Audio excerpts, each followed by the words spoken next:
2015 का सूरज डूबने को है, 2016 का सूरज तुलू होने को है। ये गुजरे 365 दिनों में हमारे कानों ने क्या सुना, आंखों ने क्या देखा। कहीं सैलाब ने तबाही मचाई तो कहीं जलजलों ने इस तरह जमीन को हिला दिया कि अगर हम पूरे 2015 में हलाकतों की तादाद देखें तो हजारों से भी ऊपर जाती है। सिर्फ कुदरती आफत ही नहीं बल्कि इसके अलावा भी रोड एक्सीडेंट और दीगर हादसात में सैकड़ों लोग लुकमाए अजल बन गए। इतना कुछ दिलों को हिला देने वाले वाकयात और हादसा देखकर भी एक बड़ी तादाद सबक लेने के बजाय अगयार के रास्ते पर चलकर न्यू ईयर जैसे खुराफात को मनाने की तैयारियों में मगन हैं। ये दुनिया का कौन सा कायदा लेकर बैठे हो कि तुम आने वाले साल को अल्लाह की नाफरमानी के साथ उसका आगाज करते हो।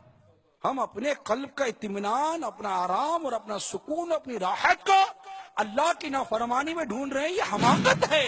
हम खुशी को अल्लाह की नाफरमानी के साथ मनाने के आदी क्यों होते जा रहे हैं। इस वक्त फैज़ान मदीना में मौजूद होंगे जो आज की रात हुल्लड़बाजी करते होंगे, मगर उन्हें दावत इस्लामी के मुबल्लिगीन की नेकी की दावत ने आज फैज़ान मदीना में फैज़ान मदीना लूटने के लिए बिठा दिया है।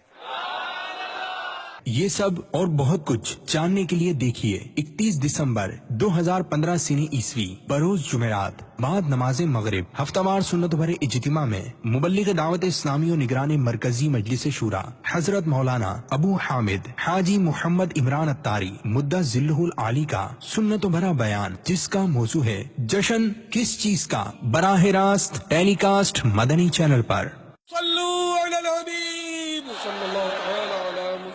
मुझे अपनी और सारी दुनिया के लोगों की इस्लाह की कोशिश करनी है इंशाअल्लाह।